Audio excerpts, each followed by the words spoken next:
Hello అండి అందరికీ this is Sana welcome to Sana world. ఈరోజు ఏం కూరగాయలు ఏం లేవు. సో ఇవాళ లాల్ దాల్ కిచిడి చేయడానికి డిసైడ్ అయ్యాను. ఇవాళ సాటర్డే కదా, జస్ట్ ఆఫ్టర్నూన్ ఈవినింగ్ వచ్చేసేసి టిఫిన్సే, ఇంకా సాటర్డే కాబట్టి లాల్ దాల్ కిచిడి చేయడానికి అన్ని రెసిపీస్ అన్నీ రెడీ చేసుకున్నాను. ఫ్రెండ్స్ స్టార్ట్ చేసుకున్నాను. ఏం లేదండి, ఎర్రపప్పు బియ్యము నానబెట్టుకున్న తర్వాత ఇంకా నార్మల్గా మనం పలావ్కి ఎలా వేసుకుంటాం అన్నీ అలా వేసేసుకోవాలి.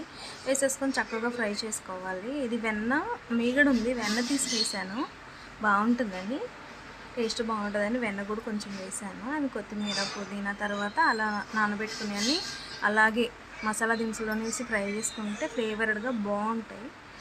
నేను ఇప్పుడు ఇలా చేస్తాను, మా మమ్మీ వేరేలా చేస్తారు.